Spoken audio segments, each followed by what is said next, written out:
right, welcome back, Red Eyes members. Thank you for joining us here in the member section. We are talking with R.I.R-M.Masters about the Kolbrin Bible, a very interesting discussion in terms of the ancient record, as it were, both from the Egyptians, but also from the Celts or the Chaldeans. And we have so many more things that we want to discuss here, obviously, in the second segment. And I want to take things up into the modern world, as it were, as well. We mentioned, or Marshall rather talked a little bit before here, early in the first segment, about some of the things that are happening right now in terms of NASA, how they are responding, and certain things. But I do want to ask you, Marshall, if there is if there was rather a clear connection for you then in terms of the ancient record going into the modern world. Obviously, the Kolbrin is mentioning and talking about objects, planetary objects, the fact that the solar system has had a different, composition, as it were, almost. But was it during this period as well that you started, opening your eyes to the fact that, hey, wait a minute, is this object, is that going to come back again, or did you have this awareness already before you dived into the Kolbrin, Marshall? Well, the Kolbrin was something we came to. We were aware of the planet, and because what we found is that, as I was explaining in the last segment, we saw all these atmospheric perturbations of the planets. I mean, the one that really stunned us the most was Pluto, and what they reported. Pluto, you have 2 points in space, aphelion, perihelion, and an elliptical orbit, kind of like an oval racetrack. And when you're at aphelion, you're the furthest part from the sun, and perihelion is your closest point to the sun.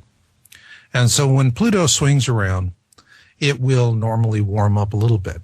But what happened was the last recorded flyby, as it was going from perihelion out to aphelion, Pluto's temperature, surface temperature, increased tenfold, and over what was expected. So even Pluto is being perturbed. As a matter of fact, there's in 2008 in Avebury, England, there's a crop circle that shows that Pluto's orbit has already been affected, and that Pluto is sped up, which means it could either death spiral into the sun at some point or just spin out into deep space, become a rogue object. We were seeing this as a pattern. And so we're trying to say, what's the causality? That's really the holy grail of Planet X research. What is the causality? We were looking at what Sitchin was talking about. The Sumerians said the object's in a 3,600-year orbit. And the last time it came through was the 10 plagues of Exodus, which is very, very clearly documented in the Kolbrin. And as a matter of fact, the Kolbrin account, it's interesting for those that want to do comparative religious studies, is you have the Hebrew account of Exodus and you have the Egyptian account. Many of the things are very similar between the two, but you have the Hebrews who are talking about it, victors write the history, right? Yeah. So they're talking in more triumphant terms, and whereas the Egyptians were, what the heck, did anyone get the license plate number of that bus? And the Egyptians tell us that there's the actual at the Red Sea, crossing of the Red Sea, the army did actually engage the host that was following Moses and destroyed over half of them. But then the waters rose and the army died in that, but also the Pharaoh who was leading the charge. Pharaoh was right up at the front. And the reason why they were doing that was that, as the Kolbrin explains, is that when they were crossing, it was very difficult for the Hebrews and all of the Egyptians that were going with them to cross, because here you are, you're going all of these mud and rocks. I mean, you've got an exposed seabed. Very difficult going if you're carrying a lot of stuff on your back, you're pulling carts and so forth. And what happened was when the Egyptian army appeared, they panicked. People just dropped everything and started running, which was fine for the people at the front. The people at the back not only had to deal with this exposed seabed, but then they had to get over all of this, this junk that was littered out in front of them. And the Egyptians were trying to get to Moses. And so they were more interested in just, getting through all of that. And so, as typical armies do, you kill your way through it. And they had killed about half the host by the time they were wiped out. Well, what I found was interesting was both the ancient Egyptians and the ancient Hebrews did the same thing. They refused to reveal the actual family name of the Pharaoh of Exodus. Mm-hmm. All we have today is a lot of speculation. All right? Mm.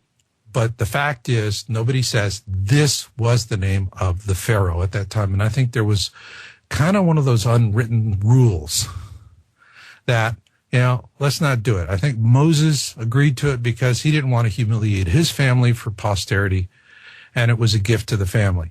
Because he really had a terrible, terrible, tragic choice for that man. He had to choose between his own blood and the people who loved and raised him.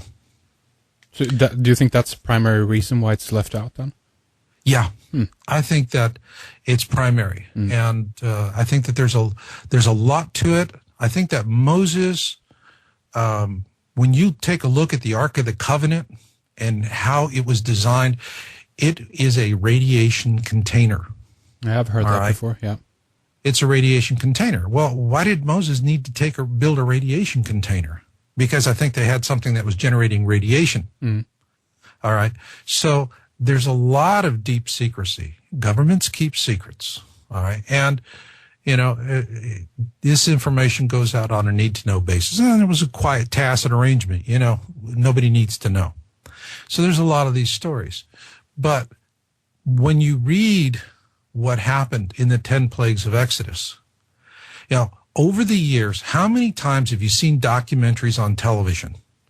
And they are saying, well, here's our theory on the 10 plagues. And it's, you skip and, okay, I got this one nailed. This one, we kind of got blah, blah, blah, a little bit of a washy thing over here, but we'll work with that because then we can skip on to the next thing. We think we're pretty solid. And that's the best that they can do. When you read the Kolbrin Bible, it takes it and presents it as a global catastrophe. And what it says is not only, this was not about, Moses and Pharaoh and hard-hearted Pharaoh and God judging. No, this was a global disaster. I mean, Egypt, after the Hebrews left, it was the other shoe fell for them. They were invaded from the south by a whole bunch of other people that were suffering the same problems, and they wanted Egypt's grain and gold. And so very, very bloody episode for the Egyptians. But when they describe it, now, here you have an object, Planet X. Now, what we have stated and continue to state is that short of us being able to do an observation on this, we don't really know what it is. We know that the ancient Egyptians tell us it is unlike anything we will have ever seen in our lives. And that's all we really know. So it could be a comet. It could be a small sun, what we call a brown dwarf, an unborn sun. It could be any number of things, and that's what we talk about. We have a video that we do on flyby scenarios, and we look at the various different possibilities. But what we do know is that you can have an object this big. When you talk about us living in a binary system, that means we have not one but two suns. All right. Keep in mind that the number of single sun systems known to astronomers is less than approximately 10%. Very few. That's right. Yeah. Very few. So, you could say, and to say that we're that very few oddball, I mean, how can you do that when you look at the precession of the equinoxes? And the fact that everyone sings the song, age of Aquarius, age of Aquarius. Well, we're going backwards into Aquarius. We're not going forwards into Aquarius. Not only are we going backwards into Aquarius, we're going at an ever-increasing speed, which is not consistent with us being in a single sun solar system. So what do you make then of the recent news from NASA that